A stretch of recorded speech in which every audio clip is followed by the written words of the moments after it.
In January 2004, a new head arrived and changes began taking place in North Chapel Primary School, West Sussex. By empowering pupils and giving them a strong voice, Jane Kent and her staff have put citizenship at the heart of the school ethos. We completely threw out the whole curriculum. We threw out the cue, quite literally, into a skip. In this programme, we're going to explore 4 aspects of North Chapel's approach to citizenship: independent learning, philosophy for children, the school councils and peer coaching. Oh, that's nice. We devised a curriculum model. It hinges around our key skills, which are problem solving, thinking and independence. And it also hinges around citizenship.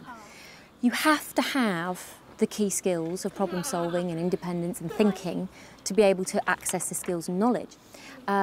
You also have to have high self-esteem, you have to be a risk taker, you have to be trusting of other people, the citizenship aspects, to enable you to use the key skills to facilitate the learning areas. Exactly. Essentially, everything is part of everything else, with the key skills and the citizenship, the PSHCE, as the most important components of it. Like all the other fish in the sea.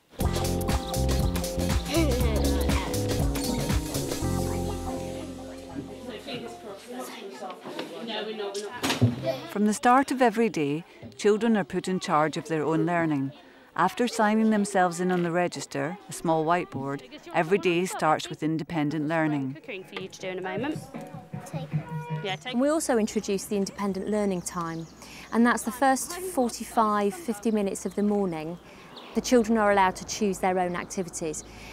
They are accountable for what they choose to do. They do have to explain, they have to reflect on their learning and say how it's going to impact on later learning as well, whether they're consolidating work from the previous week or whether they're building on something. For the last few weeks, Class 3 have been learning about the Romans.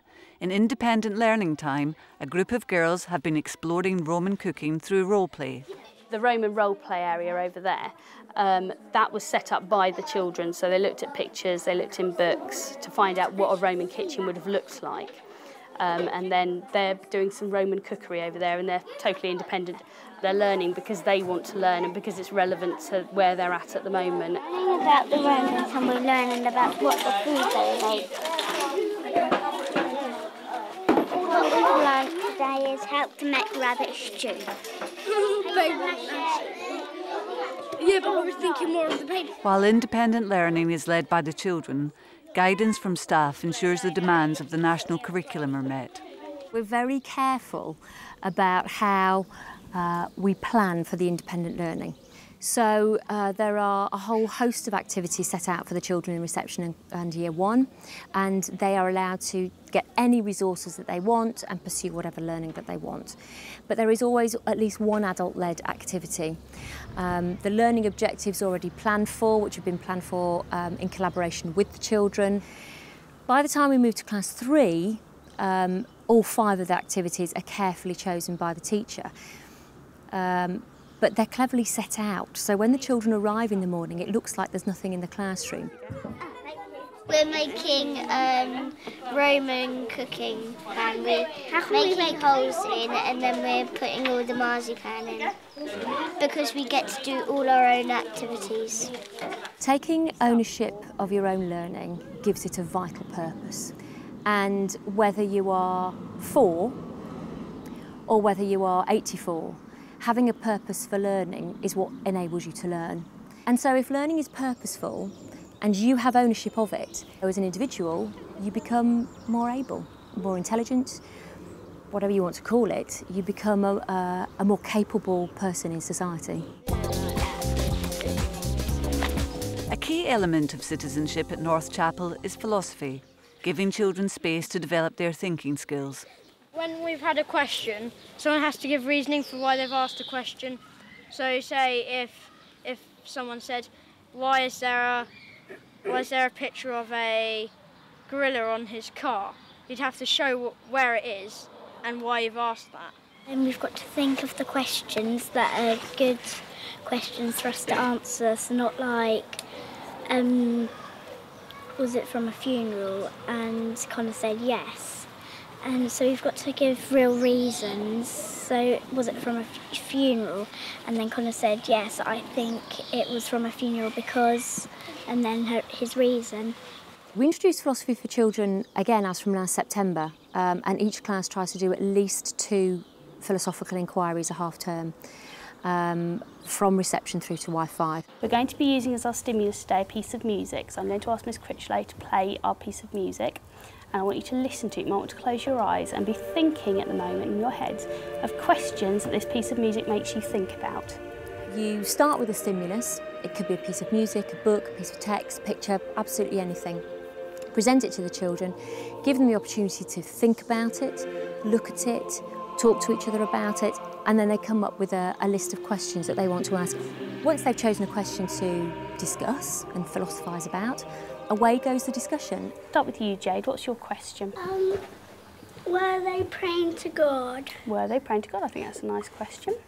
Claudia, what's your question? Were they singing because they were sad?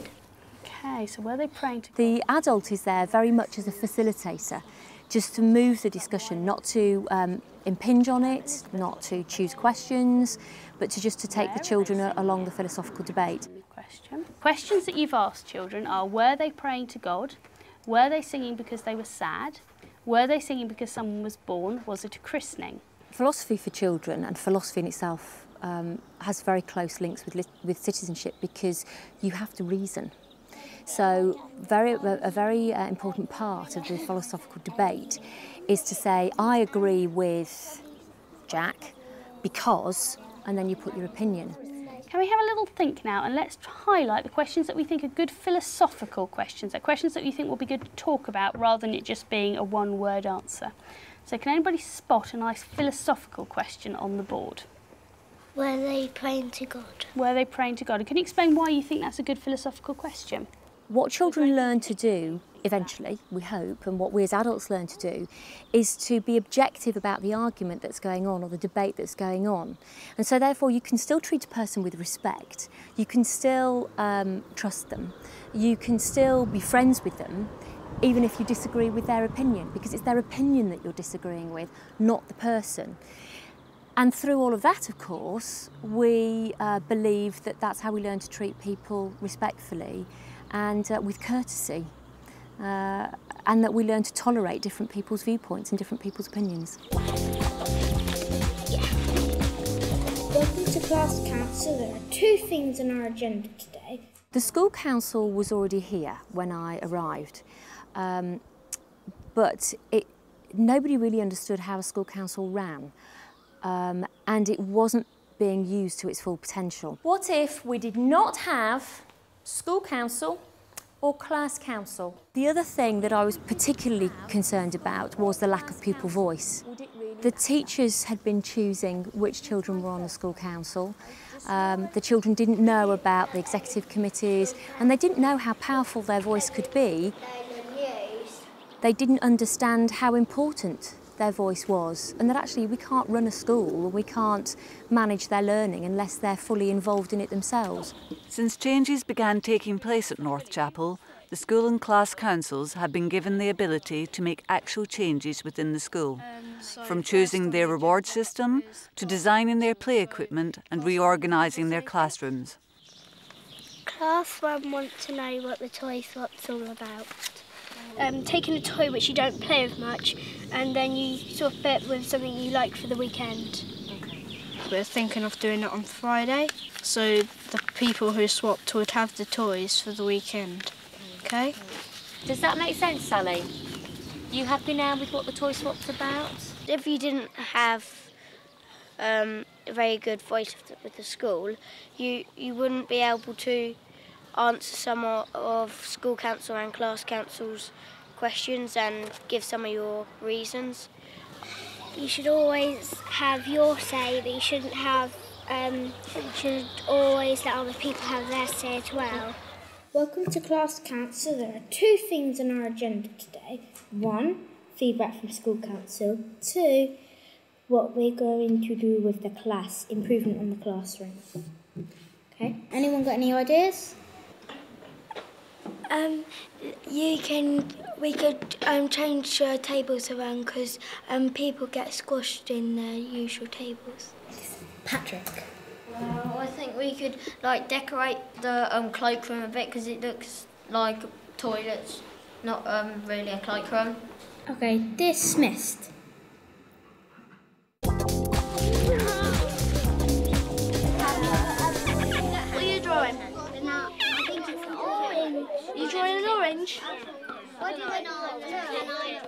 Where's orange? There it is. There. It's all very well having rights, it's all very well knowing what you are entitled to, and it's all very well taking advantage of what's available for you.